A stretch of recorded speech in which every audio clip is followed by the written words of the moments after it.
Make sure here. Yeah, I got that. Well, I sure hope you have everything, Mr. Seaburn, because it is now time for What in the World with Paul Seaburn and his sidekick, John DiNallo. And, Paul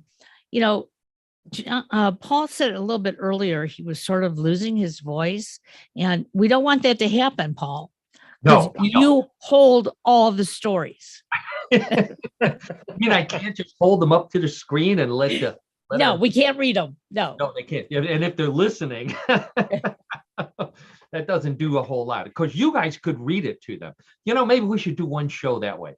Maybe not. No, I don't think so. Keep it the way it is. It's fine the way it is. Say hello to everybody out there in podcast land. I am Paul Seaburn and the host of What in the World.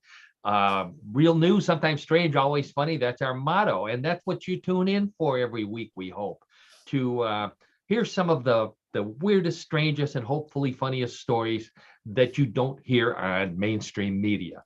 I always say no politics, no business, no bad news, none of the stuff you get on mainstream media. I'm going to warn you, I have a funny political story today. So I'm not breaking my rule. You'll see why in a minute. But that's what we like to do. We like to have some fun. Karen Hale is our producer and co-host over there. Karen is the media mogul at newclevelandradio.net and the head of our platform that has just all kind of great podcasts besides What in the World. So thank you for visiting us. While you're at newclevelandradio.net, go take a look at some of the other great stuff Karen has. Also on the screen and in your ear is John DiNallo. Hi, John. Hi, Paul. Hi, Karen. Hi, everyone. Hey. John's our color commentary and the host of What in the World of Sports. And he's got a great sport for us this week, another weird sport as always. So anxiously awaiting that one. For those of you who are listening, we are on YouTube as well. And I do occasionally have a photo or two that adds to the story. So we ask you, we love that you're listening on the podcast. I know so many people, including the lovely Donna, like to listen to us while they're walking. Or my buddy Mark down in Austin, he showed me some weird contraption of an exercise machine. I couldn't figure out. There's a wheel, but it's not a bicycle. There's handlebars. There's skis, but it's not it's the weirdest. I don't know what he does. I have a feeling that it's not exercising that he's doing on this machine, but he won't tell me what exactly it is. Wow. But hey. Anyways, say hello to him. But yeah, if you're doing that, when you get a chance, take a look at YouTube and you can take a look at some of our photos. Also, go to mysteriousupuniverse.org where I'm the editor and head writer. I want to mention, for those of you who are familiar with Mysterious Universe, we're upgrading our website tonight. So on March 29th, our website will be upgraded to new site, all kind of fancy stuff and some new stuff, new features and things like that. Same great stories as always. So let's get right to it. I've got some fun stuff for us this week, hopefully, as always. Let's see what I have. This is a personal story for me, and you'll find out why when we talk about it. But one of the first, I have a haunted ventriloquist dummy in Scotland. Great story. The UFO capital of Kansas. We're going to talk about that, where exactly that is. How they deal with extraterrestrials in Kentucky and Tennessee. We're going to talk about that. Paella in space, one of my favorite dishes. They're taking it up to the International Space Station. So we'll hear a little bit about why they're doing that and how. Robots peeling bananas. John, this is for you. You occasionally have a tough time peeling bananas. Maybe this robot is for you. Okay. For politics, the Loch Ness monster, my favorite monster, has been pulled into a political story in Scotland. So that's our political story. It's a fun one. Chupacabras for kids, Karen. So I'm going to talk a little bit about Karen's favorite monster. More odd news and trivia. And as always, sports with John DiNallo. And then Bluff the co-host, everybody's favorite weird news game. So let's get right to it. I have no room on my desk. I have too many props. Let's put that over there, move over to our stories and get right to, okay. So what, the name of the show is What in the World. we like to talk about world records. That's one of the ways that gets us around the world real quickly. So I've got a bunch of good world records for you. John, be ready. First one coming up. We talked about competitive eating on the show a number of times. This one comes from England. British competitive eater, a female. Her name is Leah Shootkeever, broke the Guinness World Record when she ate, get ready for this, 19 chicken nuggets in a minute. 19 in a minute. Wow. I don't even want to eat one in a minute. I know a lot of moms, and my moms are all around are saying, I could do that in between the time it takes to get from the window to the street, because the kids are grabbing in the bag trying to eat them, and I'll never get them. But I can't. You have to let them cool off, don't you? I don't know if they were hot. I was just thinking that I hope she let them cool off, because otherwise she'd set the record for the most number of burn marks on your tongue. That's a lot of chicken nuggets. The John, how many can you eat, or how many have you eaten? Let's try that. Well, I'll tell you, that's interesting you mentioned that. I don't really, believe it or not, I don't eat that many chicken McNuggets, but I mean, there's no way that I could eat that many in a minute. You eat the knockoff McNugget, the knockoff nuggets. The phrase mystery meat. I mean, I don't know. I mean, that's astounding to me. There was a book out a while ago about the scandals in the fast food industry, and the author claimed that the original McNuggets were made from chickens that were too old to lay eggs anymore, and then it ground up and formed patties. And eventually they switched to chickens who were bred specifically to have very large breasts. Morgana style. If for John remembers Morgana the kissing. I do remember Morgana. Yes, I do. Yes. who is not known for kissing. Right. No, definitely not. Yeah, that was a secondary factor to why everybody watched Morgana run onto the field, and that's all I'm going to say. The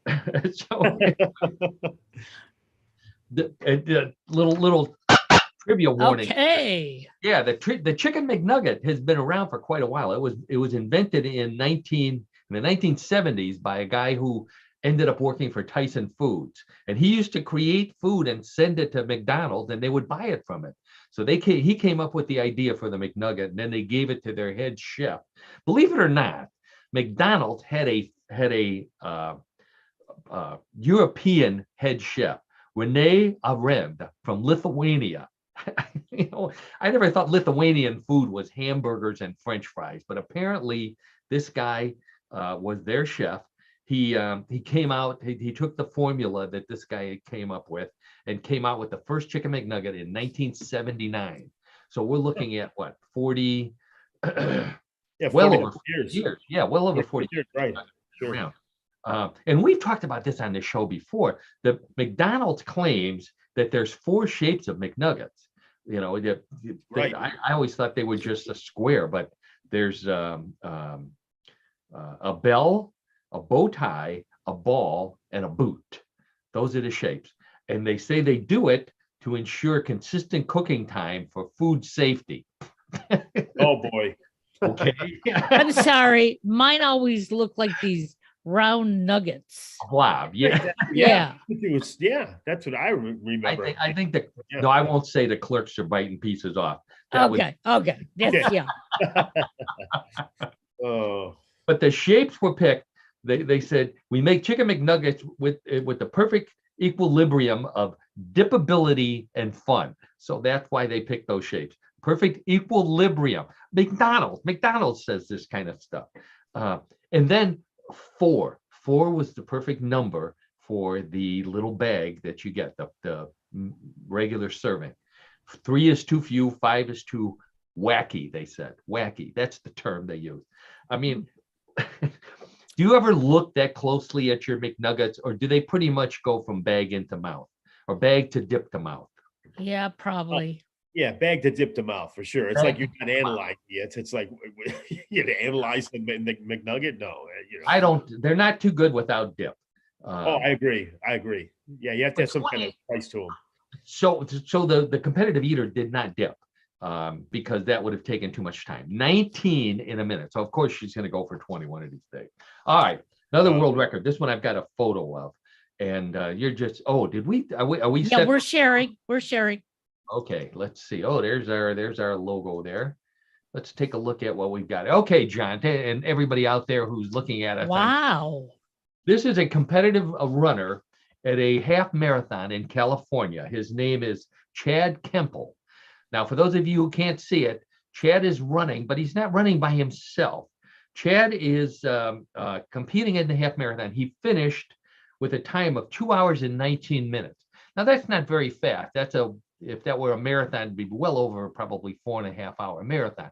He's not a competitor, except he set a world record. And the reason why he set a world record is because he is pushing 4-year-old children in a baby buggy, a stroller, in front of him. I'm showing my age when I use it's a tandem stroller. A double tandem. It's a double tandem. And these are quintuplets. These are his kids. Wow. No, I'm sorry, there's 5 kids. That's right. Yeah, 5. There's one in the back there. Looks, I thought the one in the back was a fake. He was like it's not a real clear picture. I'll warn you. So he set the world record, 2 hours and 19 minutes. He's the first person to attempt this. And Guinness said that they would send a representative if he would guarantee that he could do it in under 2.5 hours. And he said, oh, yeah, sure. Why was he so confident? Because he has 2 other world records for pushing 5 children in a stroller. Wow. He has the 10K record, which is 10K, the 5 children in 1 hour and 4 minutes. And he also ran a marathon pushing 5 kids in 4 hours and 42 minutes. This guy's unbelievable.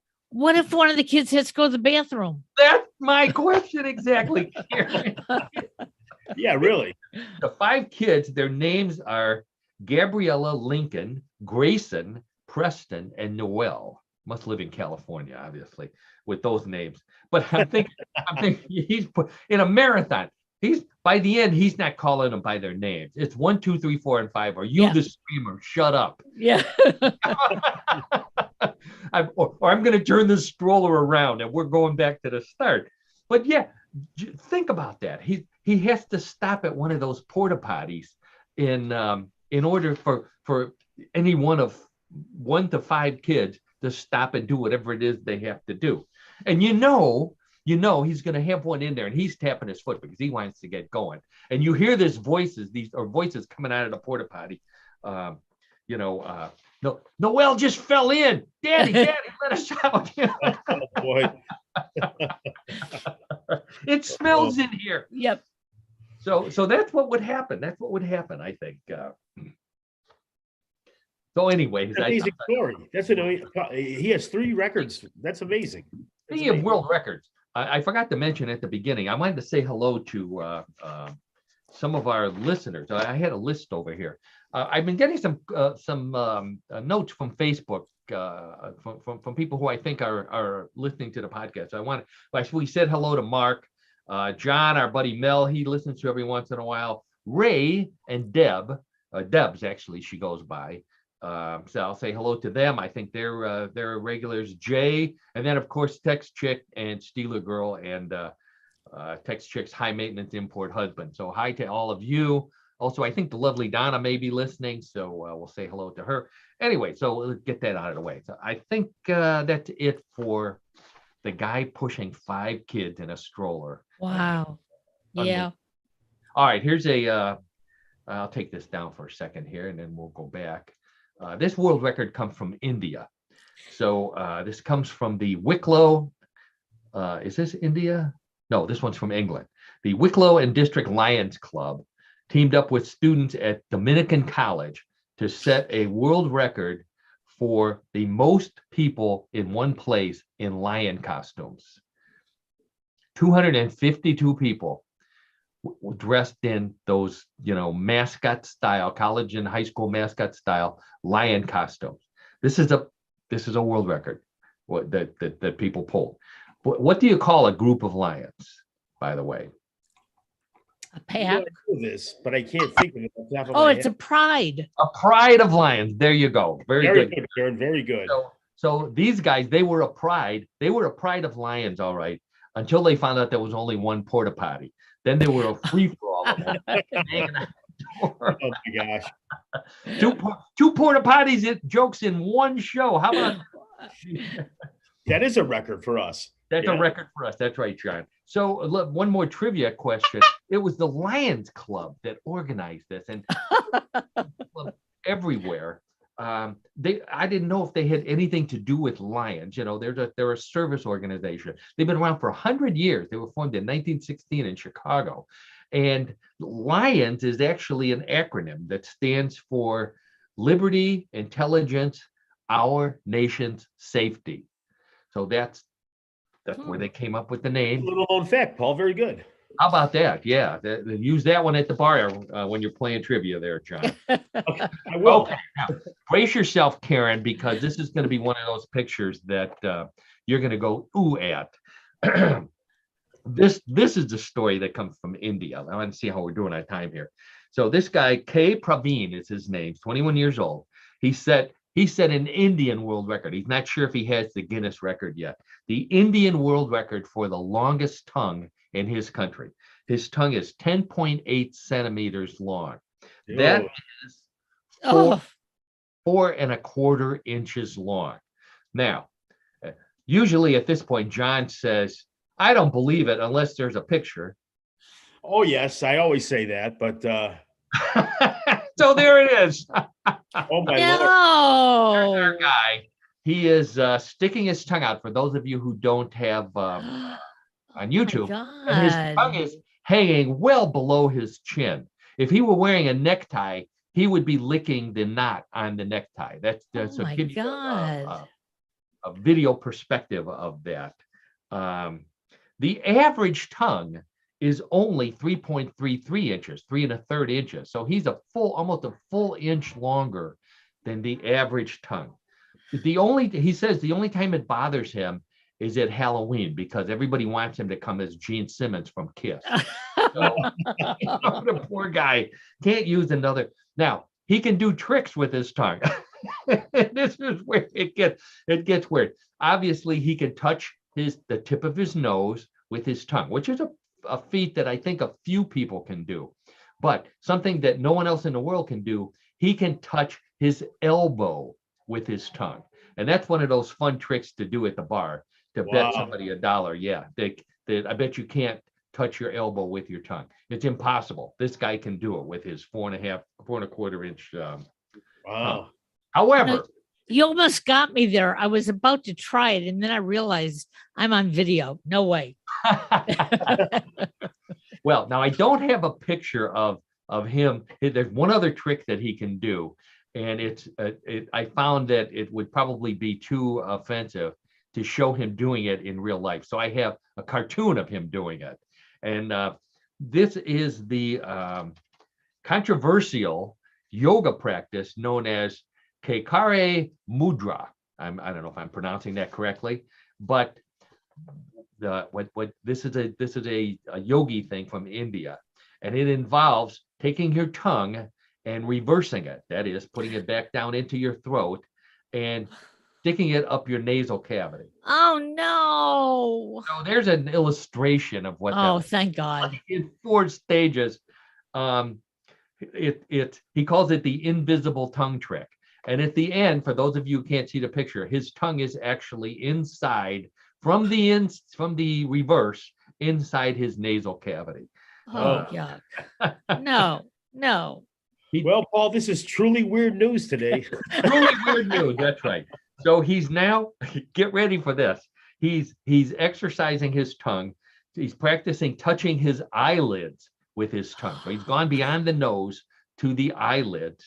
A feat that he thinks will get him into the Guinness World Record book. So good luck, Kay.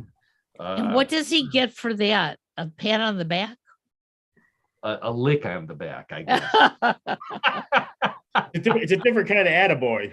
Yeah. That's right, a lick-a-boy. Okay, so let's move on to another picture here. So this is one I put in for John. The University of Tokyo engineers have developed a new robot with 2 arms and 2 fingers at the end of each arm. And it is the first robot to be able to successfully peel a banana. And they did this. Let's see if I have a picture of it. There we go.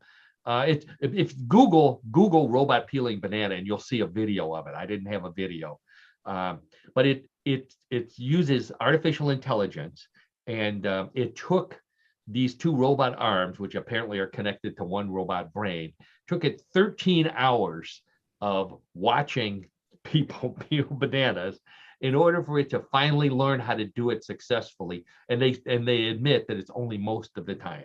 It doesn't always peel the banana without squishing it or dropping it on the floor, or God forbid, dropping the banana peel on the floor, which to me, the greatest achievement would not be the robot peeling the banana.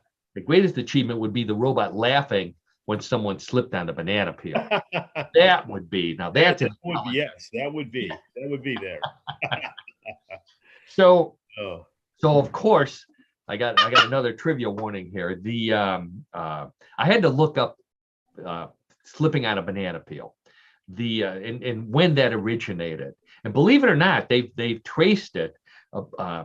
Bananas were only imported to the Western world starting in the 19th century, coming from South America. And back in that time in Europe and probably in the United States, people still threw their garbage in the street when they were done with it. And so the banana peels were part of the garbage. And people, there was so much garbage that people just had to walk through it, and they were slipping and falling on the banana peel. That wasn't when it was funny, though. It got funny in vaudeville. And the guy who gets credit for inventing the pratfall of slipping on a banana peel is a vaudeville comedian by the name of Sliding Billy Watson. Supposedly he saw a man slip on a banana peel in the street, and he thought, this is going in the act. And he ended up, that's what he was known for. That's why he was called Sliding. It made it into the movies. The first movie, a Harold Lloyd silent film called The Flirt. Harold Lloyd was the first movie actor to incorporate it into a movie. But the one that's most famous was Buster Keaton. But there's 2 great books out about Buster Keaton, by the way, for those of you who are Buster Keaton fans. Also a silent movie called The High Sign, 1921. He's walking down the street, he encounters the banana peel, and you think he's going to slip on it, and he steps over it, only to step on a second banana peel, and that's when he slipped. Thus, the classic banana slipping that everybody remembers. Then those were both silent. Laurel and Hardy did the first talkie movie with a banana peel in it, the Battle of the Century, and it ended up starting a huge pie fight. So people forget that there was the banana peel was in there because the pie fight was so good. Oh. Wow. How about that? Trivia galore today. Let's get that guy out of there. Okay. All right. Now let's talk. We like to talk about space. So everybody's these billionaires are all flying into space. So coming up this week, the first billionaire married couple will be launched into space. Sharon and Mark Hagel, 73 years old. They're both 73. They will become the first married space tourist couple. They're going to go up on Blue Origin, which is Jeff Bezos's rocket. And once they do that, they already have enough money, and they've already contacted Elon Musk and the guy at Virgin Airlines. I can't remember his name. And they're going to fly on those. A hat trick, John, a hat trick of married couples flying in space. Well, there's first for everything, right? I mean, yeah. Now, we grew up in the era, we remember when 2001 A Space Odyssey came out. That was early in the space program. Yeah, this is making a mockery of space travel now, that all of this stuff. Yeah, I think you're right about that. I really do. Yeah. If they made that movie today, it would be called 2031 A Space Vacation or something like that. And that's a good. I like it. They're both 73 years old, and they say they're not going to join the Mile high. Yeah. It'd be Okay. 60 miles high. Well, And they're claiming that now. Who's going to verify I it? know, and I think it's a camera, but it's only a 10-minute flight. So what would they do in the other 9 minutes? That's my question. Yeah. Well, who's why upset I want to know though answer to that one. That's for sure. I'm not touching it, John. I'll leave that to you. And I Okay. know you're not touching it. So let's move on. William Shatner is just absolutely upset. He didn't know he could bring a date when he went up in space. Oh, Yeah, he would have brought the green alien from Star Trek at least, or Nurse Chapel. You know, the very. he wants equal time. He wants equal time, Shatner. Obviously. Oh, of course.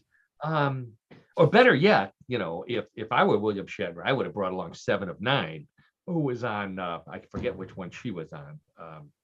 I don't recall. Yeah.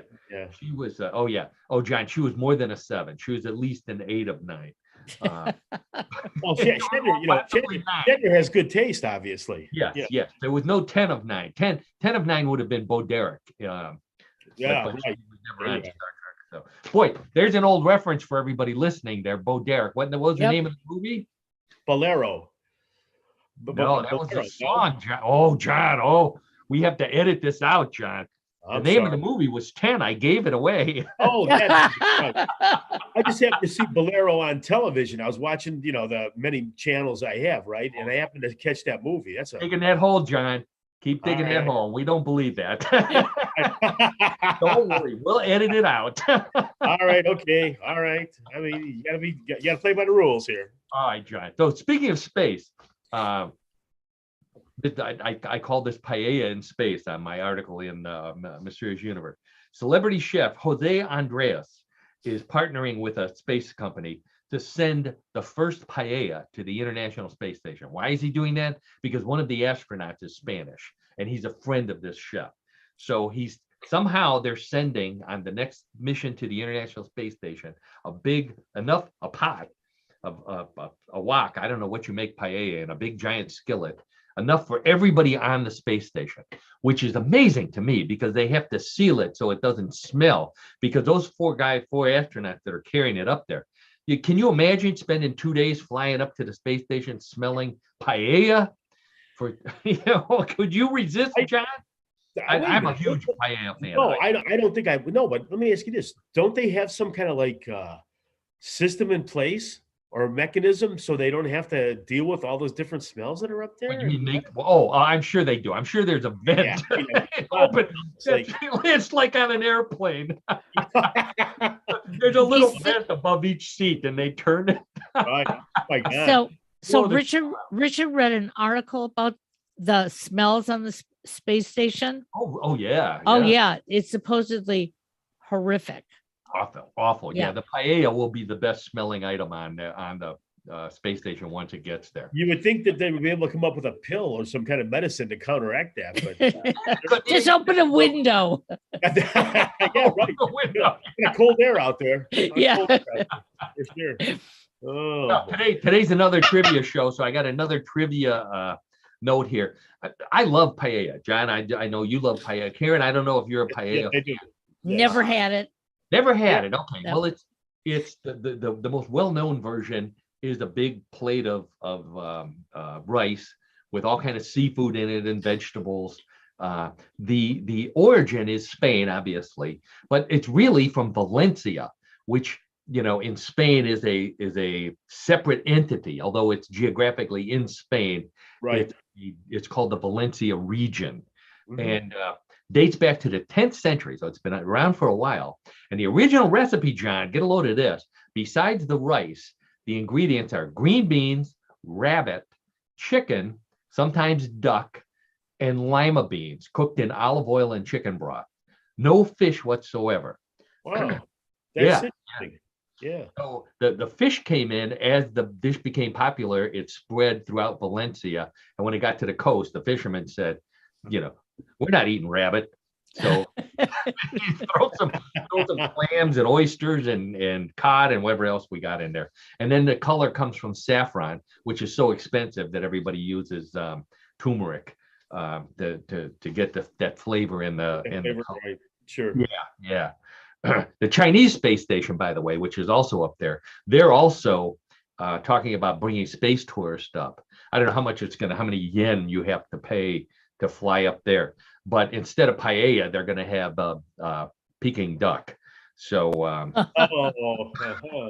for those of you who are thinking, if I have a spare $1 million, I would go to the Chinese space station if I knew what the menu was.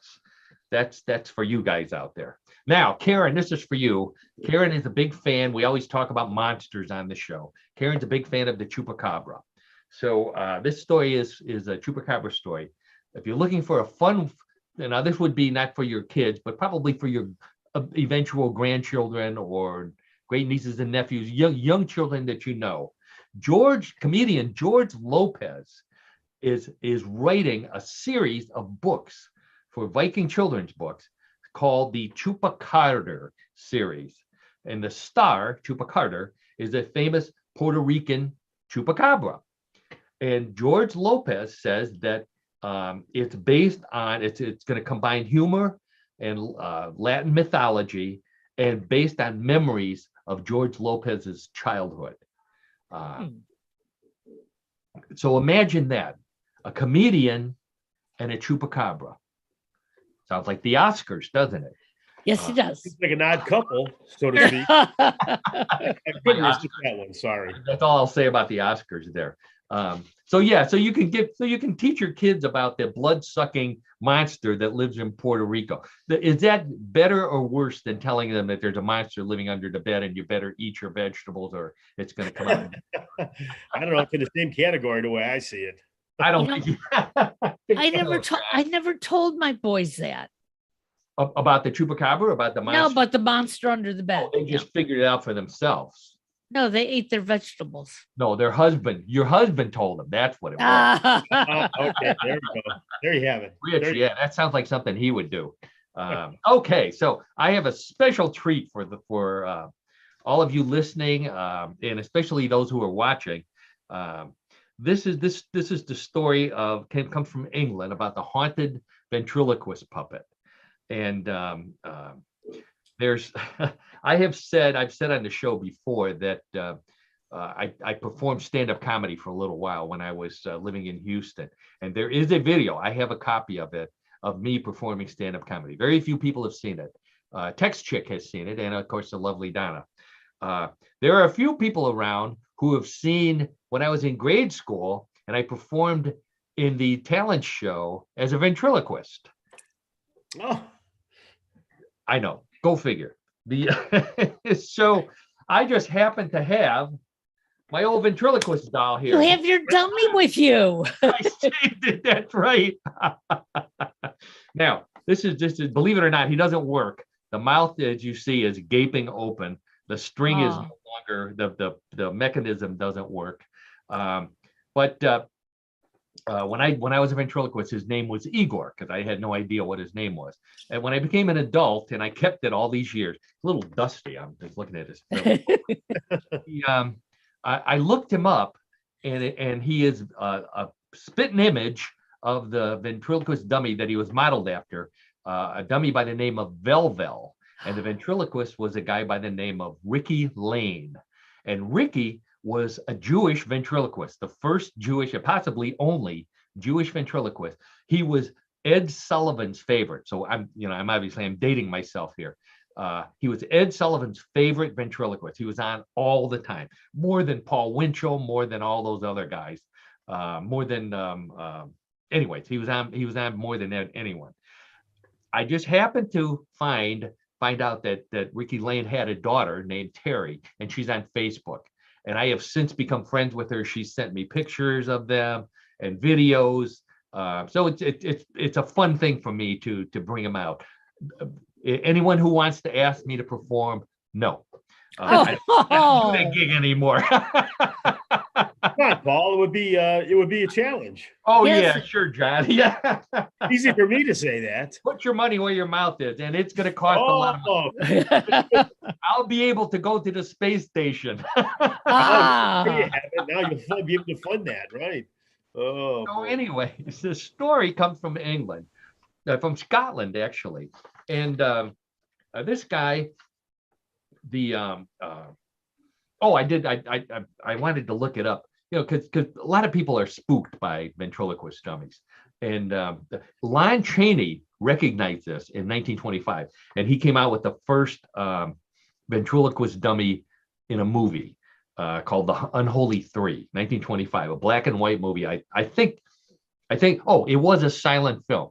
So I think about the irony there. A ventriloquist dummy in a silent film. Yeah. That makes no sense. like Edgar Bergen, who used to be on radio doing ventriloquist. Yeah. So Lon Chaney did it, and then the Twilight Zone in 1962 had a great episode called The Dummy, where a ventriloquist believed his dummy was evil, and he tried to get rid of it, and he couldn't. It just kept coming back, and eventually, I'm not going to spoil it for you. But that's the premise of a real story out of Scotland. This guy Gregor Stewart, he said he purchased a ventriloquist dummy from a dealer in California who wanted to make sure that it was he was selling it to someone as far away from him as possible, which should have been a warning sign. But this guy Stewart, he bought it, and like my Igor Velva, whatever his name is, the mouth didn't work, but he didn't care because it was a great creepy old dummy. So he puts it on a shelf, and he looks at it the next day, and the mouth is closed. The mouth was open, the mouth is closed. He looks at it the next day, the mouth is open again. He doesn't do anything to it. He looks around if there's a wobbly leg on the table, if there's a window open, nothing. So he believes that this ventriloquist dummy is haunted. So he calls the guy back and he said, "What the hell's going on here?" And the guy says, "Okay, his name was Herbert. I got him from a lady who used to keep him in a box, and it made the dummy mad to be kept in a box. So he started making noises at this house that the old lady had and scaring her children. So she sold it to the guy in California, who said he want to put it in a box. He's not that stupid. So he puts it on a shelf, and the same things happen to him. He's got windows opening, doors opening. He hears footsteps at night.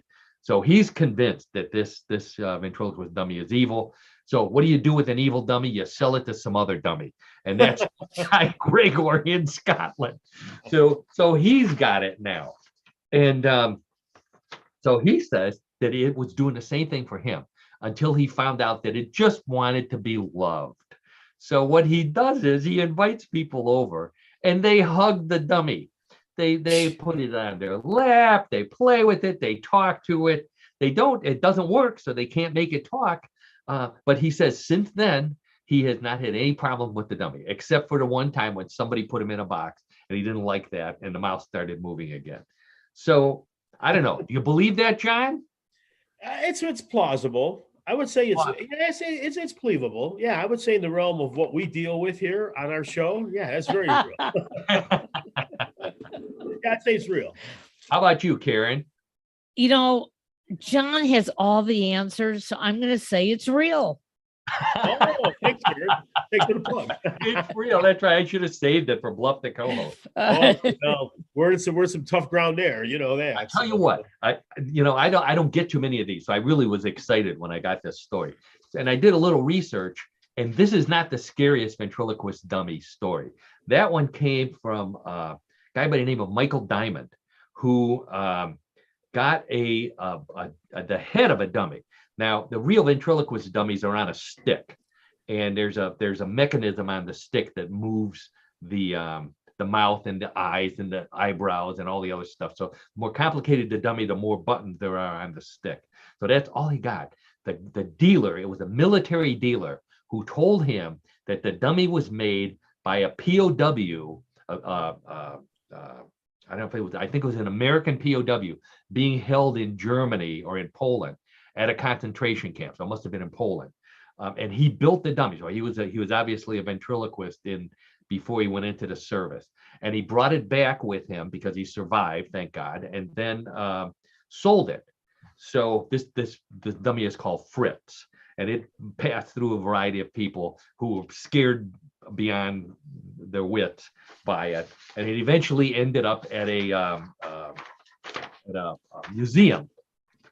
And at the museum, and if you do Google Mr. Fritz, the dummy, and you'll see a picture of it. It's just the head on a stick in a glass case, and they have a heavy chain around it with a huge padlock because it opens and closes the door all by itself.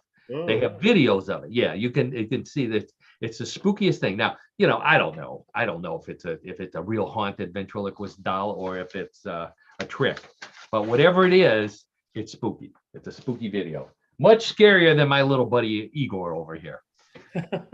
Well, yeah. It was interesting you brought him into play, Paul. That was good. I brought him into the office. Yeah, that's right. It was bring your dummy to work day. Really. Equal time. That's right. So now, everyone, all of our regular listeners know that I have a cardinal rule of never talking about politics. I'm making an exception here, and I'm asking you to bear with me because it's such a funny story. This one comes from also from Scotland, and it has to do with the Loch Ness Monster. So you would think, how could the Loch Ness Monster get involved with politics? Well, here's what happened. It's a fight, and this is so pertinent to us in the United States. It's a fight over what they teach in schools.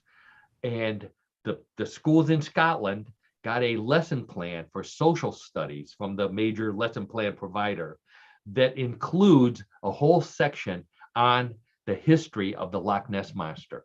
And this is causing huge backlash throughout Scotland. Now, why would it cause such huge backlash? Because the Scots are saying that the British invented the Loch Ness Monster to make fun of the backward Scottish people. And that the British are behind this push to teach Scottish kids again about the Loch Ness Monster, to show them that they're inferior to everybody else because they believe in this monster. And it dates back, believe it or not, the lesson plan talks about a movie in 1934 called The Secret of the Loch.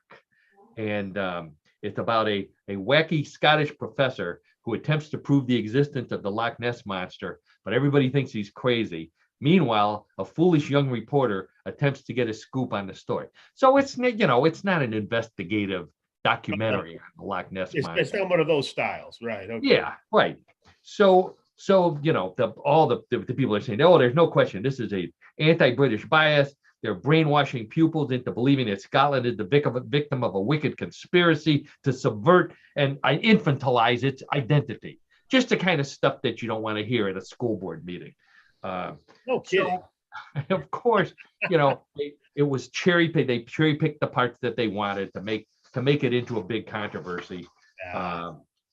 So whenever I bring up the Loch Ness Monster, I mention one of the reasons why it's my favorite is because it is so important to the economy of all of the area around Loch Ness, the city of Inverness in Scotland. I had no idea how much this was until I did some investigation on this story. One of the business people there said, Loch Ness and the Monster is one of the greatest contributors to the economy of Scotland, drawing 1.5 million visitors a year and generating 45 million pounds a year just for the area. 45 million pounds is $59 million. And I hesitate to use the word imaginary. Let's say mythical monster. That's a good disclaimer. That's a good disclaimer, Paul. Yeah. There you go. So the business people aren't worried. They think, we've survived worse than this. But I'm thinking, what if the monster hears about this and says, I don't want to be a part of this. I don't want to be a part of this at all. The Loch Ness Monster, Nessie, if you're listening, we have a lake in Cleveland that would be perfect for you. It's clean. There's a lot of food. We would love to have you here and bring the $59 million with you because we could use it. Yes, there you go. We'll find some usage for it. There you. Oh, for sure, John. You know, one of our sports teams could probably use it, right? Whoa. Oh, there we are. Those Right in of there. you who are not watching on video, John has his Cleveland Cavaliers hat on today because that team at least is doing well in the world of sports. So speaking of the world of sports, I think that's a perfect segue to turn the show over to John DiNallo, my old friend from college, fraternity brother, host of What in the World of Sports. Every week I ask John to find us a weird sport that fits with the theme of What in the World. You know, sometimes it's, you know, we were doing things, winter sports when it was the Olympics. Last few weeks we had an interesting sidetrack into celebrities who were excellent college athletes, even played professional sports. So we're getting back to the weird sports again this week. So John, oh, and by the way, I do have a couple of pictures I want to let you know, John. So what I love the name of it. Tell us the sport that you're working on, and I'll get the pictures lined up. Well, thanks, Paul. And I'll repeat the name of the sport because you really have to listen carefully. Okay, the sport this week is Raleigh, or let's say Roly. Roly Hole, Hole. Roly Hole. Roly. Now, what I it knew is, that guy. He was a wrestler, wasn't he? I think that guy owes me money from somewhere, but no, Roly Hole. really. So, anyways, but it is. What do you think of that? Oh, Leave it. I'm Roly not Hole. as excited What as is he Roly gets. Hole, John? Well, let me tell you what Roly Hole is, Paul and Karen. It's a Tennessee folk version of marbles. Oh, The game of marbles. Hole, that kind of makes sense. So now there's a national, Karen. There's a national Roly Hole Marble Championship and festival. There's not an association necessarily, but we have again championship and festival, and it's one of the most successful and sustained folk life preservation projects in the United States. Wow. Roly Hole. And Roly it's Hole. a national championship. Okay. National championship held each year since 1983 at a specific location. That location is Standing Stone State Park in Overton, Tennessee. The highlight. I bet you that's got to be a pretty area because. Oh, I'm sure it is. I'm sure it's very scenic. So the highlight of the festival is the mysterious game of Roly Hole that is more similar to croquet than marbles. Oh, really? Okay. Similar to croquet. Overton and 3 adjoining counties along the Kentucky-Tennessee border are the only places where it's played in the world. Wow. Played nowhere else. Okay. So excuse me. Where does it come from, John? Well, I'm glad you asked that question. The exact origins are unknown, but it may have been derived from ancient Native American, British, or French marble games when they came to settle North America. And it survived in the region thanks to players who have passed down their knowledge of the game, its tribal knowledge, so to speak. Yes. Okay, to the next generation of competitors.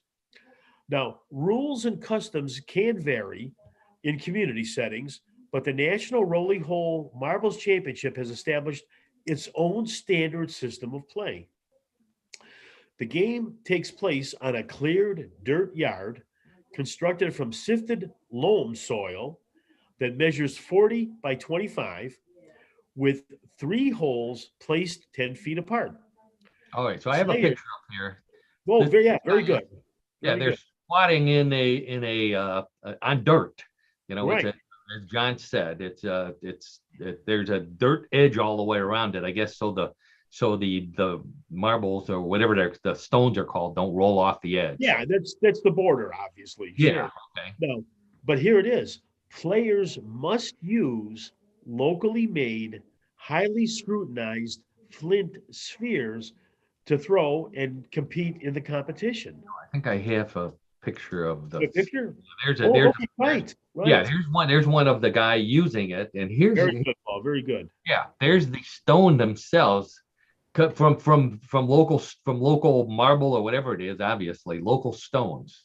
Right. Local quarries or what have you. Sure. Quarries, yeah, that's it. But teams consist of two players. Each will use one marble, and they attempt to put their marble through a course of 12 separate holes.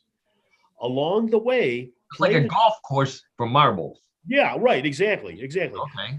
Along the way, players can prevent the progress of their opponents by shooting at and displacing their marbles. The holes must be in a certain order, and players use special terms throughout the competition to tell each other the next hole they are for, so to speak, or need to make. So Okay. maybe it can mess up the other team. They change holes. Exactly. Okay. A team wins when both partners have completed the 12-hole course. Now, interestingly enough, there are no movie theaters in the county. There are no skating rinks. There Wow. are no bowling alleys. There are no dance halls. So This everyone explains a that lot. well, Yeah. it does explain a lot, that is involved in the sport of rolly hole, they recognize its value as a true institution that really brings families, communities, and people together. Now, even so, Flatten the dirt and roll balls. Okay. yeah, well, even so, okay, the game did experience decline over the years, but the most serious time there was a decline was in the late 1960s when school children dropped the game as a recess activity, and most adults in their marbles side as well. And so 70s go on, we get to the 80s. By 83, only one active marble yard remained in Tennessee, and the Monroe County, which is one of the counties, offered the only annual tournament just across the state line in Kentucky. So all the roly holers were depressed. That's a way of saying it. Roly holing. Right. Now, recently, the Standing Stone State Park constructed a new marble yard, and along with the Honest Abe log homes of Moss, Tennessee, and they began to co-sponsor the National Roly Hole Marbles Championship, which takes place now in every August. Every August. I know it was canceled in everyone- 2021. I think it's scheduled for 2022. If Well, you're looking for something to do in August, well, sure, and I think for everyone's security and peace of mind, it's back now. and as John said, there's no bowling alleys or skating rinks or dance halls. So basically, that's all there is to do. Yeah, I don't know how many bars are in the area, but at least from a competition standpoint, or having fun that way, a recreation, I think you'd be confined to the local pub. But This really, picture, John, before you go on, Sure. is a picture of a collection of roly balls. And while I was looking up the pictures, I saw a note that said that families passed them down from generation to generation. Oh, okay. So, I don't know if you had a good one or a lucky one, they pass them down. So that kind of that goes in with John's theme of it being a family and a tradition and a folkloric practice for Sure. Really cool. It's unique. It's unique. I mean, keep it in the family type of tradition. So, Yeah. but on the surface, to close things, folks, roly hole appears to be a regionalized sport. But winning any roly hole competition anywhere is truly going for all the marbles. Oh, yes. Well, where's Bigfoot? What did Bigfoot have to say about that one? Wait till I see Bigfoot. I'm going to talk to him after the show. Wait till I see him. I'm going to talk to him after the show, Paul and Carrie. I have to do that. Yeah. Well, so great sport. Roly hole. I never heard of that sport. I never did either. Well, John, now you always say that. And yet I managed to think back to maybe you don't remember those times, but I believe that there was a time when you and I participated in roly hole. Maybe when we were freshmen or sophomores in college. Let me refresh my memory. Well, yeah. I was looking for pictures. I couldn't find any, and I thought, well, that's because we've lost our marbles. But Oh, turnabout is fair play. There you go. So I remembered something. I remembered inviting John over maybe to my dorm room or something to play roly hole. And I said, we're going to be shooting these stones. So John comes over and he's equipped to shoot stones. He brings this gun with homemade slingshot gun. Yeah. So needless to say, John won. Hey, you can always have an edge with technology, even way back when. Oh. My job when it was all over, I had to find all the marbles that were rolling all over my dorm. This is how I found them. Around barefoot until that's painful. So truly, that would be like stepping on Lego blocks, I think. Oh my! Oh yeah. So anyways, rolling hole, courtesy of John DiNallo at What in the World of Sport. Thanks again, John, for that. You're welcome, Paul and Karen, and everyone listening. Thank you. Yeah. So that means that we've reached the game portion of our show. Bluff the co-host, everybody's favorite weird news game. For those of you who are new to our podcast, the way it's played is simple. I have 3 stories, similar to the ones that we've been talking about all afternoon, with one big difference. These stories may not always be true. Some may be true, some may be bluffs. 1, 2, or 3. It's up to Karen and John and those of you playing at home to decide which one is real and which one is a bluff.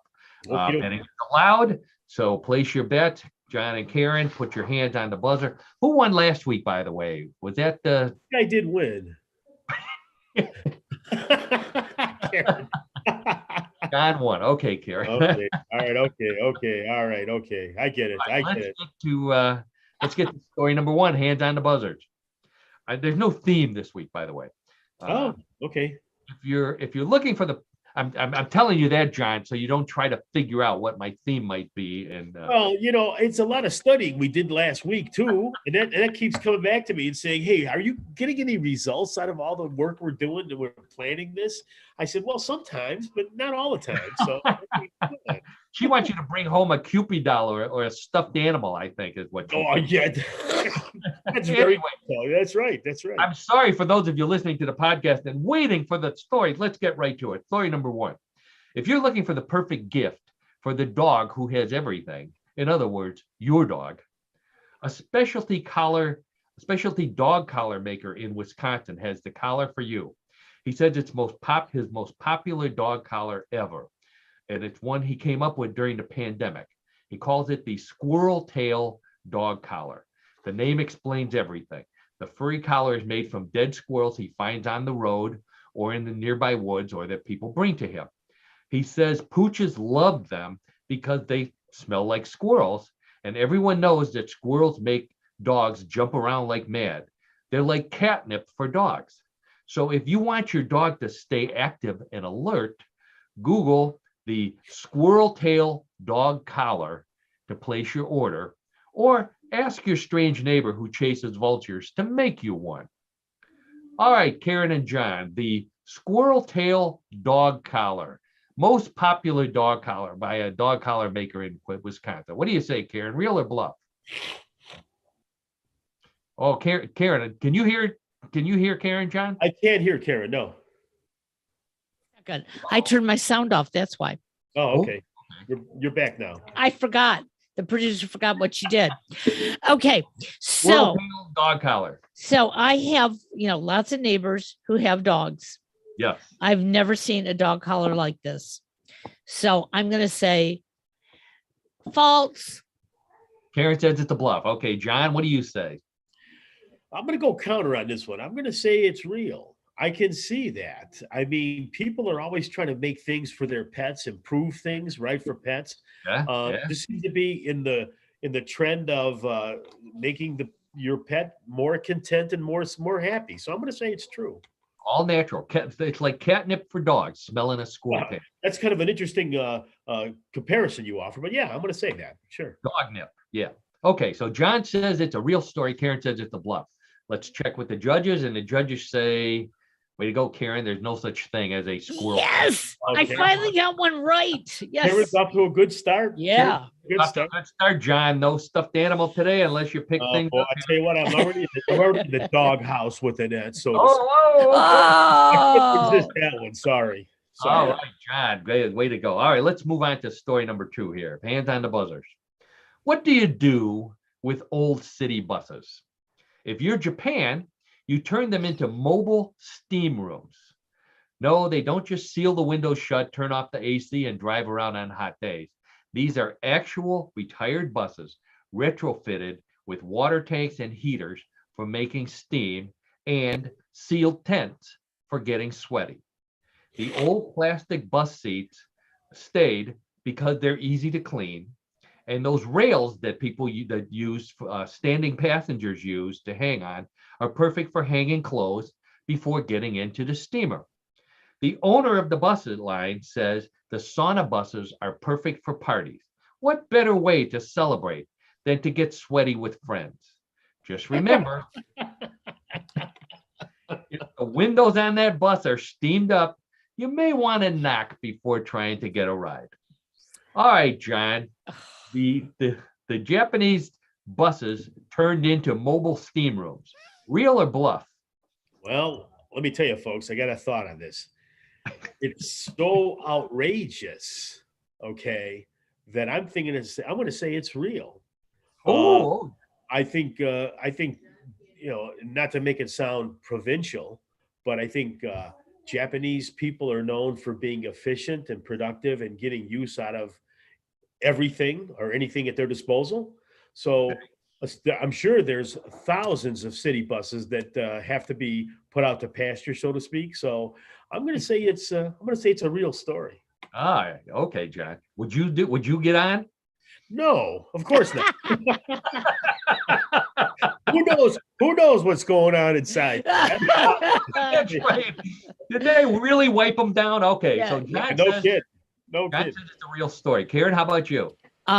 Sorry, John. I'm going to disagree with you. Okay, all right. Yes, the Japanese people are very efficient. They know how to, create things, but this is like too smelly for words. Yeah, we're on the sense. We're all the factory. Yeah. That's right. Yeah. That's the theme of our show. Is It's kind of a subtle theme, Paul. You didn't think we had a theme, but it turns out. the steam buses. Karen says it's a bluff. Am I right? Karen says it's a Yes, bluff. you got it. Uh-huh. Okay, we got it straight. Let's check with the judges. And the judges say, boy, it scores tied 1-1, John. It's a real story. You're right. All right, very good. Believe it or not, they look Sorry, beautiful. Karen. Yeah. Really? Tent set up inside. They've got heaters. You go in the photos. Google it. They've got everybody's got their clothes. I think they're popular with the younger crowd. I think steam mitzvahs, right. yeah, steam mitzvahs for the Jewish kids in Japan are a new thing. Also, parties. Okay. All right, so the score's tied 1-1. That means that this is the tie-breaking round. Yep. Point total doesn't matter because the score's tied. So hands on the buzzers. Let's get right to story number 3. A pub in England is in trouble for trying to please everybody. No, it didn't switch to serving American beer, but it did make a menu change that has resulted in protests, boycotts, and worse. One of the most popular pub dishes is the Plowman's Lunch, a plate of bread, cheeses, onions, and a pickle, named for the plowman who liked this economical fare. The pub hasn't seen many plowmen lately, so it tried to make the dish more appealing by changing its name to, you guessed it, the Plow Person's Lunch. Same ingredients, but that didn't matter. Business dropped to nothing as the picket signs went up in front. In fact, the owner says even women hate the name. It's too early to call it an April Fool's joke as an explanation, so the pub just decided to cut their losses. Equal rights be darned. The Plowman's Lunch is back on the menu for good. All right, so Karen, they changed the Plowman's Lunch to the Plow Person's Lunch. and business went to all heck. Real or bluff? Well, we as humans are really stupid sometimes. Just a name change could just and I know of a name change that we're not getting used to yet. But anyways, I'm going to say it's real. Oh, Karen says that this is another name change that's real. All right. John, how about you? I'm going to say it's real too, because I can envision people, I'm going to have the plow person. Just the sound of it. Again, the deference to everyone in the interest of equality and that whole arena of things. I understand that, but no, I'm going to say no. I could see how the business will go down. Well, yeah, I'll have the plow person. Like, what? Yeah. You must be American. Get out of here. No kidding, Paul. That's what I think, Paul and Karen. So anyway, that's my okay. So John, so let me get this straight. John said it's real, and Karen says it's real. Yep. Right. That's correct. Okay.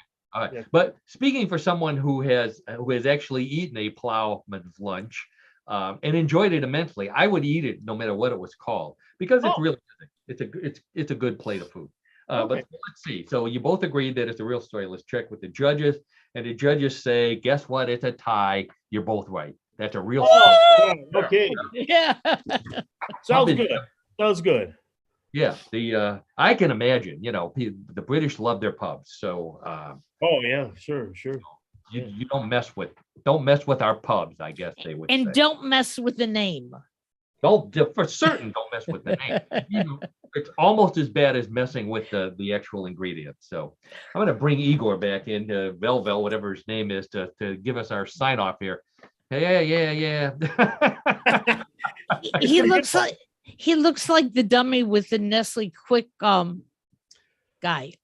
Oh, that was Danny O'Day. Yeah. Danny O'Day. Yeah, he looks a little bit like Danny O'Day. Yeah, Yep. Yeah. He sounds more like Bigfoot.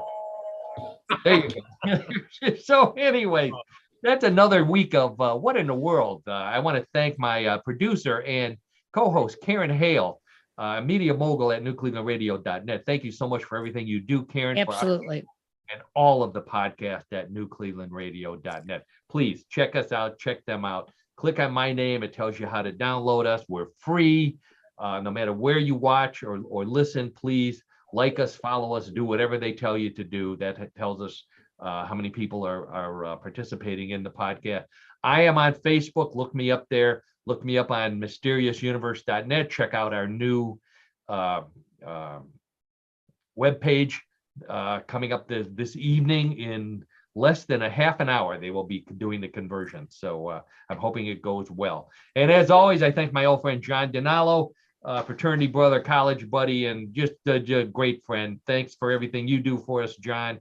You're welcome, Paul and Karen. It's always the highlight of my week. Tuesday afternoon. I think we got to get the word out to more people. I keep spreading the news too. Yep. There you go. Yeah, it is. Spread the word. Yep. Get your and thank your wife for being such a good coach. Oh yeah. Well, you know what? With Karen, without her, I would not get any right. I would probably go week to week. It'd be like week to week, like 0-3, 0-3, 0-3. Really. Yeah. Hats off to Annette for sure. And it's her birthday today, by the way. For everyone who's listening, it's Annette's birthday. So. Happy birthday! Wow. Annette. Yes. John and I both married far above our pay grade. That's a good way to put that. I agree with you on that. So anyways, on that note, let's say goodbye and thank you for joining us for another edition of What in the World. We will see you next week, same time, same place. We'll be here. Bye.